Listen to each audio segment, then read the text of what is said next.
Axşamınız xeyir olsun dəyərli yoldaşlar. Bugün biz sizlə tangible asset mövzusundan istədi hub tipli testlərin izahına baxacağıq. Gəlin birlikdə oxuyaq, tanış olaq. Birinci sualdan başlayaq. Which one of the following statement describe the purpose of an asset register? Variantlardan hansı deyir asset registeri təsvir edir? Provide a record double enter posted when nə vaxt ki each asset is purchased. Rekord eləyir nə vaxt ki aktiv alınanda. Baxaq digər variantlara. Provide summary information about each class of asset. Hər sinif aktiv üçün cəmləyir. So provide detailed information about intangible asset only. Yox. Provide a memorandum record of all asset. Hər bir aktiv üçün cəmləyir. Doğru cavabımız D bəndidir. Keçək ikinci sualımızın izahına. İkinci sualımıza nə deyir? Mo purchased a piece of machinery for his business for 14.200.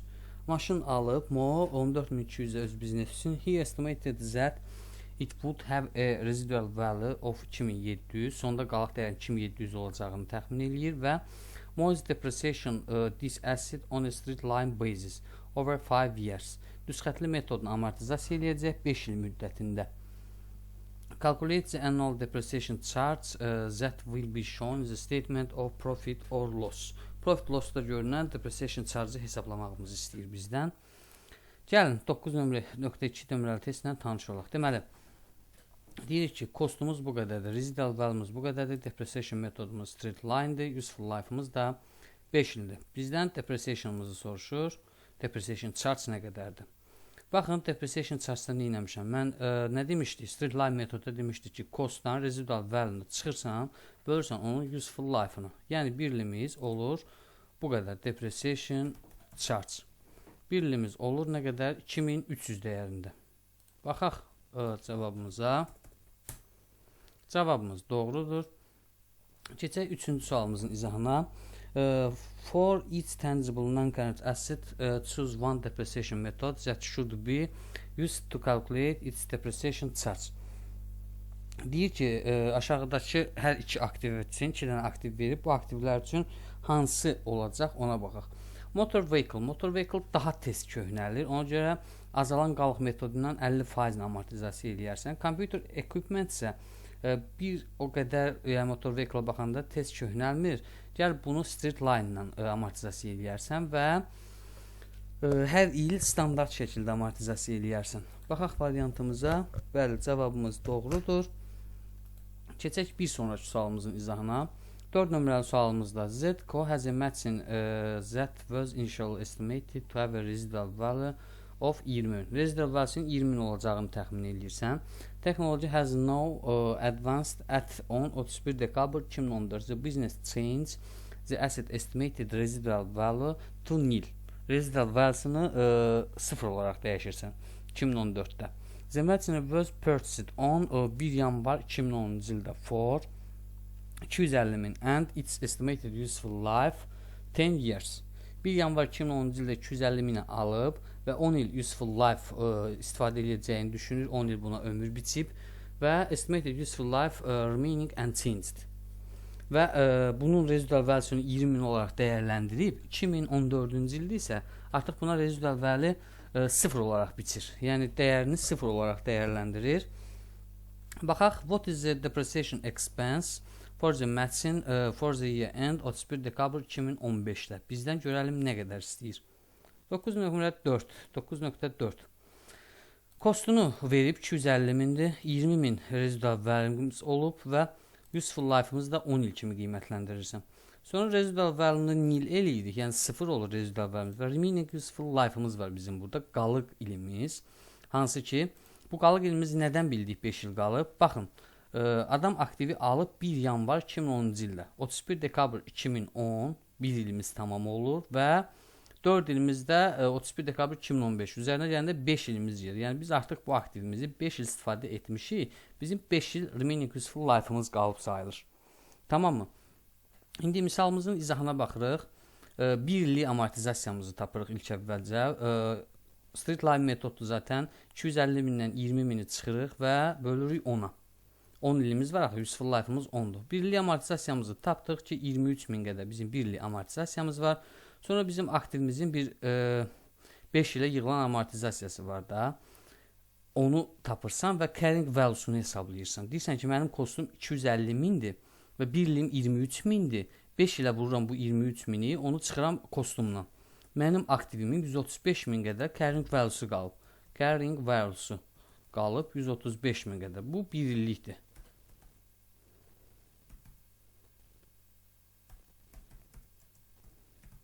Depreciation charge 1 illik amortizasiyamdır.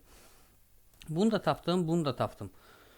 Məndən şərtdə işləyir ki, what is the depreciation expense? What is the depreciation expense for the matching for the year end 31 dekabr 2015.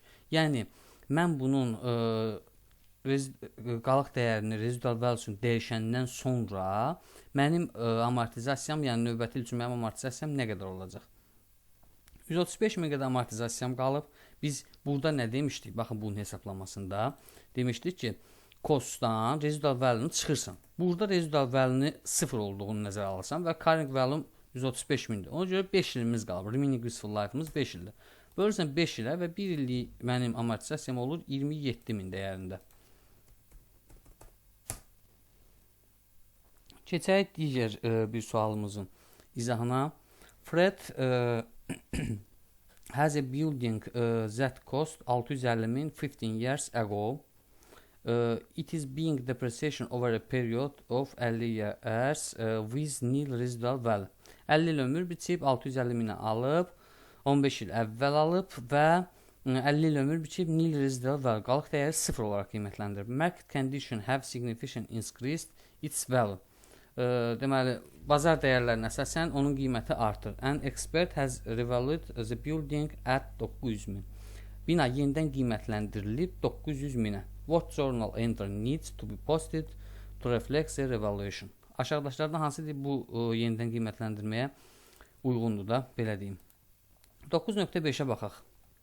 Deməli, deyirsən ki, mənim bir kostum var, useful life-ımı verib, residual value-ımı verib, 1 illik amortizasiyamı tapırsan.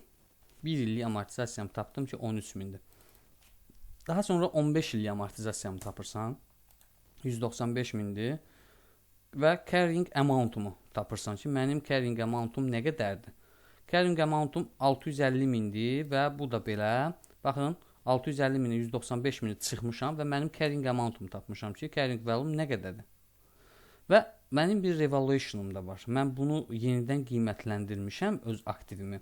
Mənim revaluation-um olub 900.000 qədər olub mənim aktivimin dəyəri. Hansı ki? Mənim carrying value-um da bu qədərdir, carrying amount-um.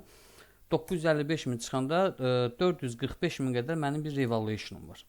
Biz bunun ikili yazılışını necə verirdik? Deyirdik ki, kreditdə yazırsın revaluation surplus və deyirdik ki, bu hara gedir? OCI hesabatına gedir və change in equity hesabatında göstəririk bunu. Əgər dərs izahına baxmışıqsa, bunu oradan aydın bir şəkildə bilirik. Və accumulated depreciation var. Mənim nə qədərdir? 195.000 bunu yazırıq debitdə və qalıq məbləğimi də yazırsan kostunda 250.000 şəklində. Mənim, yəni məndən şərtdə istədiyim, mənə lazım olan ikili yazılışım budur.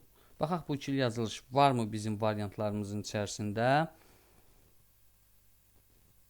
Bəli, C bəndində building 250.000, accumulated depreciation 195.000, revaluation surplus'a 445.000 qədər. Cavabımız doğrudur. Keçək bir sonraki sualımızın izahına. Bir sonraki sualda nə deyir? Zetsco personal completed disposal account at 31 mart 2017-ci ildə. Deməli, motor vehicle-ım var 20.000-dir, accumulated depreciation 14.000-dir. Bunun bir carrying value-su var deməli. Motor vehicle was sold for 5.000. 5.000-ə bu motor vehicle-ı satmışam. İndi what other accounting entry should be included in the disposal account? Necə daxil eləmək lazımdır? Bu aşağıdakılara debit mi verək, kredit mi verək? Onu soruşur bizdən. Gəlin 6 nömrəli testimizin izahına baxaq. 6 nömrəlidə baxın, kostumu verib 20.000, accumulated depreciation 14.000-dir. Mənim bir carrying value yaranır burada 6.000. Proceedim 5.000-dir, aktivimin satışından əldə elədiyim gəlir və 6000'lik bir aktivimi 5000-ə satmışamsa, mən burada 1000 qədər ziyan eləmişəm də. Yəni loss on disposalım var mənim 1000 qədər. İkili yazılışımı verməyimi istəyir. İkili yazılışımı verək. Aktivimizin iki yazılışı necə idi? Debitdə yazırdın kostunu, dispose eləyəndə aktivi ikili yazılışı necə verirdin? Yazırdın debitdə kostunu 20.000. Accumulated depreciation silirdin, yığılmış amortizasiyasını. Proceedini qeyd edirdin və nə qədər profit və ya loss'un varsa onu qeyd edirdin. İndi baxaq bizim cavablarımıza. Görək 6 nömrədə cavabımız nədir? Proceeddə kreditli idi.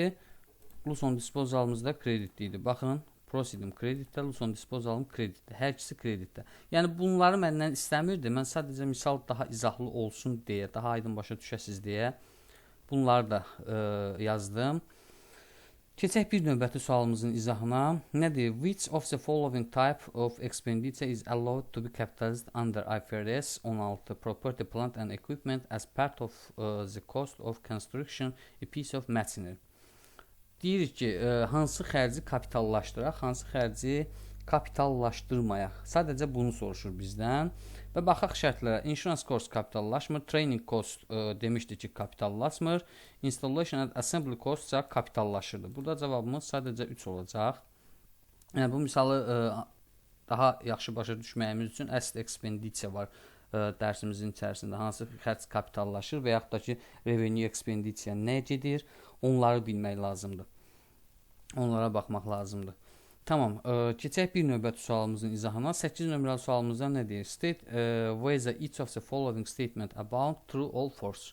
True, false-dur sadəcə. Baxaq. The asset register provide a record of carrying amount of each asset. Hər bir aktivin daşıdığı carrying amount-u göstərir. Tamam, bu doğrudur. Keçək bir sonraki. Deyək, bunda nədir? The asset register provide information about the financing of each asset and the balance outstanding. Hər bir aktivin vəziyyəti haqqında yox. Bu false-dur. Doğrudur. Keçək bir növbəti sualımıza. 9 nömrəli sualda. Desmond bought a van for his business for 25.000. 25.000'lik bir aktiv alıb 1 Mart 2016-cı ildə. His depreciation policy is based on 25% diminishing balance. Azalan qalx metodundan 25% ilə amortizasiya edir. With a prorate basis used in the year of purchase and in the year of sales. Və hissəli amortizasiya edir. Alış və satış ilində hər ikisində. Biz dərs izahında nə demişdik? Demişdik ki, bu şirkətin özünün polisisidir, siyasətidir. Alış və ya satış ilində əgər amortizasiya olunursa, şərtdə bu əvvəlcədən bizə bildirilir. Baxın, bu misalda bu bizə bildirilir. What is the carrying amount of the van including the statement of financial position at 31 dekabr 2017? Nə daxil edəcəyik? Daşıdığı dəyərini, carrying amountunu. 9 nömrəli sualımızın izahına baxaq. Kostumu qeyd eləmişəm 25.000-dir. Amortizasiya metodumu qeyd eləmişəm 25% iləndir. Və illərimə baxıram birinci. Nə vaxtda? 31 Mart 2016-cı ildə almışam məhsulumu. Məndən 31 dekabr 2017-ci ilimi istəyir. 31 dekabr 2017-ci ilimi istəyir. Ortada ay məsələsi də var. 10 ay məsələm var. Baxın, 25.000-dir mənim aktivimin dəyəri. Onun 25%-ni tapıram 1 illik amortizasiyam və mənə 10 ayını istifadə etmişəm deyə 12-yə bölüb ona vururam. Mənə bunu tapdım və bunu çıxıram 2500-dən. Birinci ilin bu qədər amortizasiya eləmişəm. 5208 qədər. Bunu çıxıram və növbəti ilim üçün amortizasiya məbləğimi tapırım, çıxardıram və sonda hər iki məbləğimi cəmləyirəm. 5208 ilə 4948 birinci və ikinci ilin amortizasiya məbləğimi cəmləyirəm. Görürəm bu qədər eləyir və aktivimin dəyərindən, kostundan onun accumulated depreciation çıxıram və mənim carrying value tapılır ki 14840 qədər mənim aktivimin carrying value vardı. 14844. Cavabımız olur B variantı. Keçək bir növbəti sualımızın izahına. 10 nömrəli sualda Darius bought a piece of equipment costing 14.000 excluding delivery and installing cost. 14.000-ə yəni aktiv alır və çatdırılma və quraşdırma xərci buna daxil deyil. Delivery cost were 1200 and installing cost were 600. Depreciation is charged in straight line basis of over 5 years. 5 illik useful life var. Straight line metodla amortizasiya edilsin. A full year charge is made in the year of purchase. Alış ilində full amortizasiyadır, satış ilində olmayacaq. Darius assumed the residual value of the equipment would be 2000. Və residual value da 2000-dir. Məndən nə istəyir? What is the carrying amount of the equipment on 31 dekabr 2013-cü ildə? 1 iyul 2012-də almışam. 31 dekabr 2013-də mənim aktivimin carrying value'sunu soruşur məndən ki, bu tarixdə mənim aktivimin carrying value'su nə qədər olacaq? Baxaq, 10 nömrəli sualımızın izahına baxaq. Kostum verilib, useful life'ın 5 ildir, depreciation metodumuz straight line'dir, residual value'm da var. Deməli, 1 illik amortizasiyamı tapıram və bundan 15800, yəni kostumdan çıxıram 2 illik amortizasiyamı 2761 purchase ilində, yəni alış ilində full amortizasiya eləyirik deyə alış ilini və növbəti 1 illik də ondan çıxmalısın. 2 illik amortizasiyamı çıxıram və 10280 olur mənim carrying value'm. Cavabımız doğrudur. Carrying value. Keçək bir növbəti sualımızın izahına. Nə deyir? At the end of the accounting period, the depreciation charge is recorded using a journal entry posted. For the credit and for the debit, choose one account which the depreciation charge should be posted. Aşağıdaşlardan hansını debit yazıram, hansını kredit yazıram, onu seçirsən. Deməli, debitdə yazırsan depreciation expense, kreditdə də yazırsan ki accumulated depreciation. Kredit yazırsan accumulated depreciation, debitdə yazırsan depreciation expense. Expense də gedir profit loss'a. Cavabımız tamamilə doğrudur. Nəyə göstərir? Financial position depreciation expense yazmırsan. İkili yazılışı verəndə nə demişdik? Demişdik ki bu yəni mənim depreciation charge'ım, expense'im gedir birbaşa profit loss'a. Yəni profit loss'da bu görünməlidir. Bir növbəti sualımızın izahına baxaq. 12 nömrəli testimizdə görək nə deyir. What is the journal entry that would be carried out to transfer excess depreciation on a revalued non-current asset? Select one option for each debit and credit. Məndən excess depreciation soruşur. Excess depreciation nə deyir? Deyir debit revaluation surplus'dır, credit returning earnings'dir. Debit revaluation surplus, credit returning earnings. İndi baxaq, revaluation surplus'ım financial position'da olmalıdır. Kreditdə də returning earnings'im olmalıdır. Cavabımız doğrudur. Deməli, revaluation surplus profit loss'a getmir. Revaluation surplus ayrıca bir hesab kimi açılır. O CI-da qeyd olunur. As a comprehensive income hesabatında olur. Dərs izahında deyilib bu. Və revaluation surplus change in equity hesabatının tərkib hissəsində, financial position'da change in equity'nin tərkib hissəsində orada yazılır. Keçək bir növbəti sualımızın izahına. 13 nömrəli testimizdə nə deyir? May part exchange her old truck for a newer model in 2018. Onun bir köhnə aktivi var və onu 2018-in bir aktivi ilə 2018 model aktivi ilə dəyişəcək. The new truck cost 26.000, but me paid only 15.000 in cash. Yeni aktivin kostu 26.000'dir, ona 15.000 qədər pul ödəyib. Me depreciation her motor vehicle on a 20% diminishing balance basis. Azalan qalıq metoduna, reducing balance metodu ilə amortizasiya eləyir və 20%-lə. A full year depreciation charge made in the year of purchase and none in the year of sale. Alış ilində full amortizasiyadır, satış ilində heç bir amortizasiya etmirik. Me was disappointed that she made a loss of 1288 because the old truck was only bought in 2015. 1288 qədər bu əməliyyatda loss eləyib və onun köhnə aktivi alınmışdır 2015-ci ildə. Baxaq 13 nömrəli testimizin izahına. Görək bizə nə deyir, nə verib, nə istəyir. Mənim bir aktivim var, yeni aktiv alıram 26.000-ə. Mənim bir aktivim var 26.000-ə alıram. 15.000 qədər də mənim cashim var. Loss on disposalım 1288-dir və old asset carrying amount-um, köhnə aktivimin dəyəri nə qədər olmasına baxırsan. Köhnə aktivimin dəyərinə mənim 26.000 qədər aktivimdir. 15.000 mənim aktivim 26.000 kostudur. 15.000 qədər pul ödəmişəm həmin kost üçün və 1288 qədər ziyan eləmişəm. Buradan bu əməliyyatdan mən köhnə aktivimin carrying value-sunu tapıram və yeni aktivimin 1 illik, yəni köhnə aktivimin 1 illik amortizasiyasına baxıram ki, 1 illik amortizasiyamsa cəmi 5200-dür. Baxıram variantlara, görüm burada məndən nə istəyir? Depreciation charge 5200, bunu zaten tapmışdım. Bir də 12288, bunu da tapmışdıq həll prosesində. Keçək bir növbəti sualımızın izahına.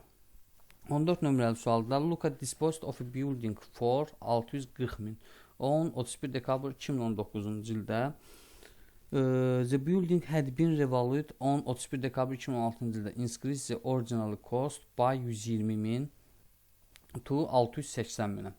Luka dispose edib aktivin 640.000-ə 31 dekabr 2019-da.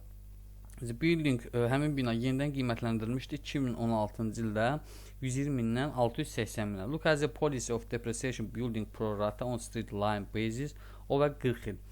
The building was purchased on 1 yanvar 2011-ci ildə bina alınıb və hissəli amortizasiya edirsən.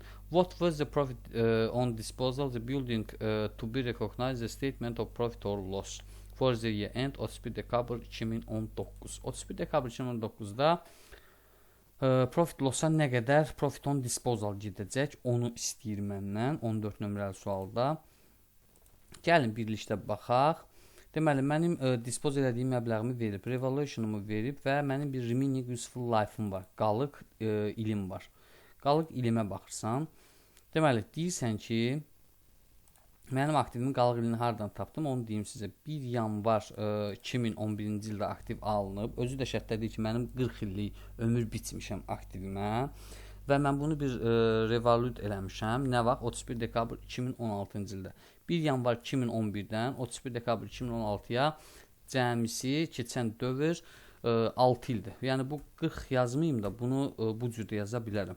40 minus 6 şəklində. Yəni 34 illik qalıb. Hələ ki 34 illik mən bu aktivdən istifadə edəcəm.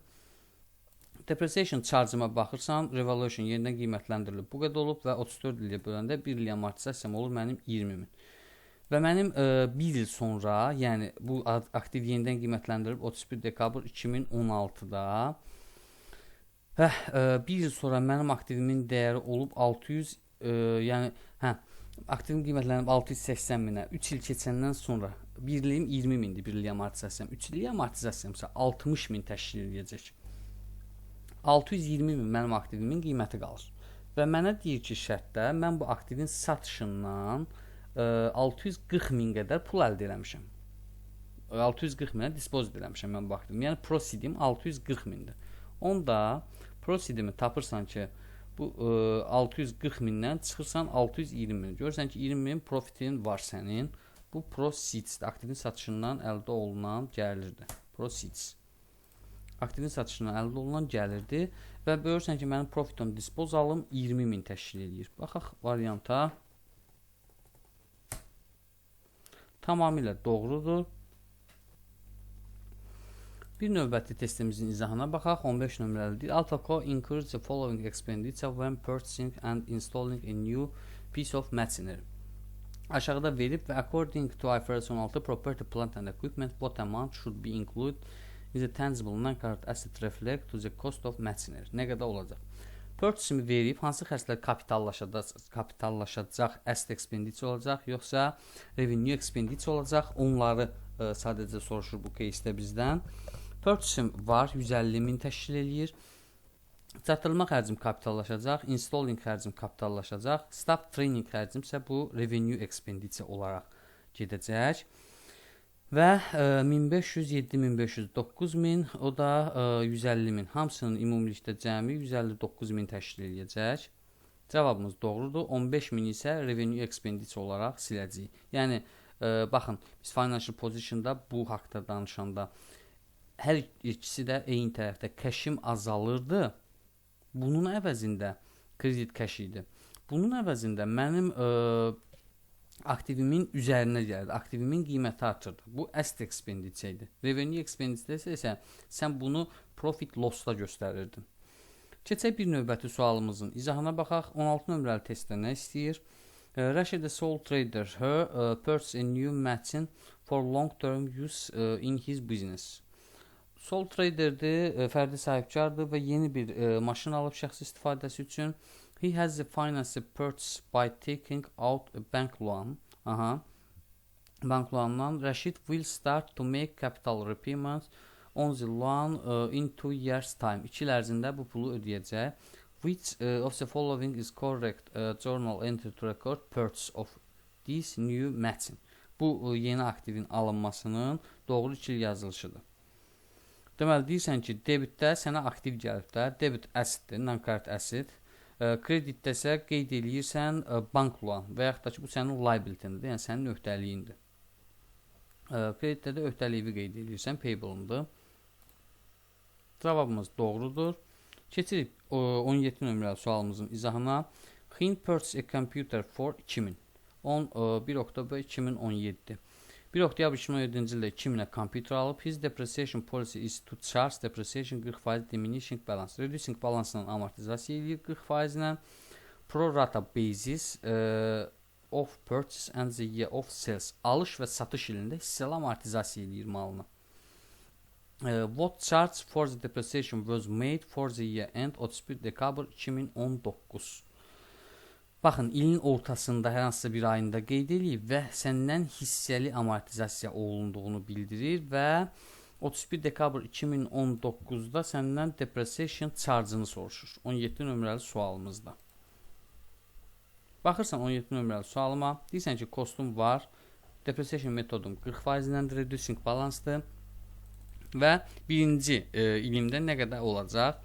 2000 vurursan 40%-ə və 3 ay istifadə edirsən, oktyabr, noyabr, dekabr, cəmi 3 ay istifadə etdiyin üçün 3 aylıq amortizasiyasını tapırsan. İkinci ilimdə 20.000-dən bu 2000-dən bu 200 manatı çıxıb yenə 40%-ə vurursan və full year amortizasiya etmiş sayılırsan.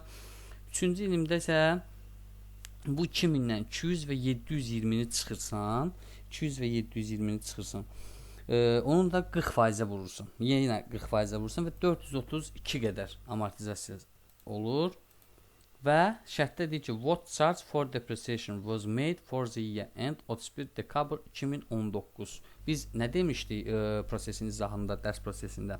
Bildirmişdik ki, baxın, növbəti ilə keçəndə sən heç vaxt hesabatda accumulated depreciation göstərmirsən, aktivin kostunu göstərsən və səndən 1 illik istəyir. 31 dekabr 2019-da istədiyi üçün sən bu 432 məbləğini götürəsən. 432. Cavabımız doğrudur. Keçək 18 nömrəli testimizin izahına. Rashid bought a truck costing 28.000, aktiv alır 28.000-ə 11 yanvar 2015-ci ildə for use his landscape business. 1 yanvar 2015-ci ildə 28.000-ə aktiv alır və Z initial depreciation method chosen was 25% diminishing balance basis. 25%-dən reducing balansın azalan qalıqla amortizasiya edir. However, on 31 dekabr 2016-cı ildə Rashid decided to change the depreciation method to straight line over the next 8 years to better reflect the economic benefit obtained from using the asset. The estimated residual value of the truck is 750. 31 dekabr 2016-cı ildə fikrini dəyişir və amortizasiya metodunu reducing balansdan straight line-a keçirir. Azalan qalıqdan düz xətli metoda keçirir və növbəti 8 ili bu metodla amortizasiya etməyə planlaşdırır və deyir ki, mənim residual value-da 750-dir. What's the carrying amount of the truck 31 dekabr 2017-ci ildə? Nə qədərdir? 18 nömrəli testimizin izahına baxaq. Deməli, 28.000 kostumdur. Azalan qalıq metodundan gedirəm. Sonra change dəyişəndə straight line edirəm və residual value-mu verib. Və residual value-dan sonra mənim 8 il useful life-ım var. Carrying amount 1. Aktivimi mən nə vaxt almışam? 1 yanvar 2015-də almışam. və mənə deyir 31 dekabr 2016-da. Yəni 31 dekabr 2015 1 ilim, 31 dekabr 2016 2 ilim. 2 il sonra metodumu dəyişmiş sayılıram. Carrying amount 1-də nə edirsən? Bu 28 mindən çıxırsan bunun 25%-ni. Carrying amount 2-ci ilimdə. Bu 28 mindən çıxırsan üzr istəyirəm 21 mindən 21 minimiz qalıb axı. 21 mindən çıxırsan bunun 25%-ni və qalır bu qədər. Carrying amount 3 artıq sən bunu dəyişmisən depreciation metodunu.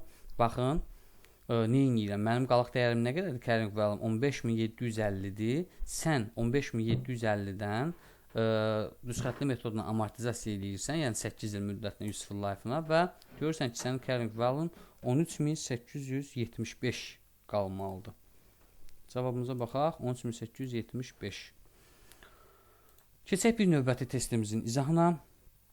Fresia bought a printing machine for her business on 1 April 2015.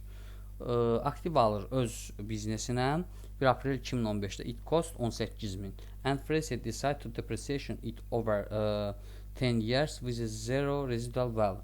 Deməli, straight line metodla gedəcəyik, düz xəttli metodla. Kostumuz 18.000-dir. Residual value'mız 0-dır və 10 il amortizasiya eləyəsin. Fresia charge depreciation on pro rata basis və hissəli amortizasiya olacaq. Alış və satış ilində hər ikisində amortizasiyamız olacaq bizim. Onda 31 dekabr 2018-ci ildə Fresia decided that the useful life of printing machine had reducing to 6 years in total from the original 10 years. Okay. Və deyir ki, onun aktivin ömrünü, yəni useful life-ını 10 ildən 6 ilə endirməyə planlaşdırır. What's the depreciation charge for the year end 31 dekabr 2019? Bir il sonra depreciation charge-ını istəyir məndən. 19 nömrəli testin izahına baxaq. 19 nömrəli testdə kostumu verib, residual value yoxdur, straight line metodlandır və pro rata hissəli amortizasiya edirəm. Birinci ilimin amortizasiyasına baxıram. Hissəli amortizasiya etdiyim üçün 10 ildə axı mənim useful life-ım da var. Hətta bunu da qoy qeyd edeyim. Useful life-ım 10 ildir başlanğıcda. Birinci ilim ilin ortasında almışdım. 9 ay istifadə etdiyim üçün 9 aylıq amortizasiyasını tapıram. İkinci ilimdə full amortizasiya eləyirəm. Yəni 1800 qədər amortizasiya eləyirəm və carrying amount-umu tapıram. Deməli 18.000-dən bu yarımçıq amortizasiyam, yəni ilin ortasında aldığım üçün yarım olan amortizasiyamı və 3 ildə full amortizasiya etmişəm. Onları çıxıram, carrying amount-umdur və tapıram ki, mənim carrying amount-um nə qədərdir. Sonra mənim baxın 10 ilim var idi və 3.75 ilimi, yəni 9 ayımı buradan istifadə etmişəm. 3 ilimi də tamamlamamışam, buradan istifadə etmişəm. Və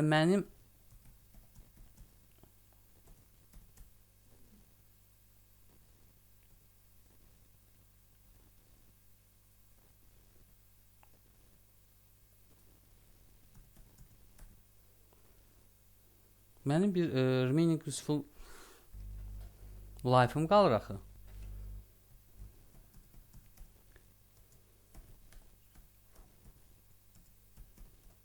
Mənim bir remaining useful life-ım qalır axı mənim burada.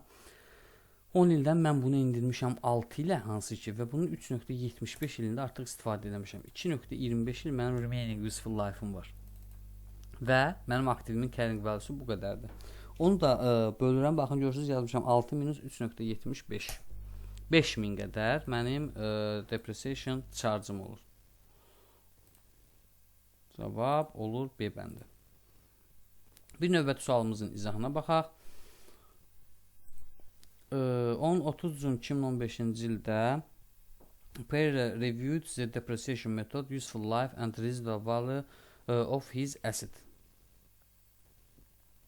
One of his assets was being depreciated using the diminishing balance approach, but Pierre felt a straight line basis would more appropriate. Which statement correctly reflects the situation with respect to the carrying amount on 30 Jun 2015-də? Adam deyir ki, 30 iyun 2015-ci ildə depreciation method və useful life-ın residual value-sını seçib və bunu belə deyim, amortizasiya metodunu istifadə edib, diminishing balance istifadə edib. yəni bunun əvəzinə, birinin əvəzinə digər amortizasiya metodundan istifadə edib və mənim nəticəsini soruşur. Changes permits in the depreciation method, but the carrying amount of the asset on 30 June 2015-ci ildə will reflect the old depreciation method. Doğru cavabımız A bəndi olacaq. Baxaq, tamamilə doğrudur.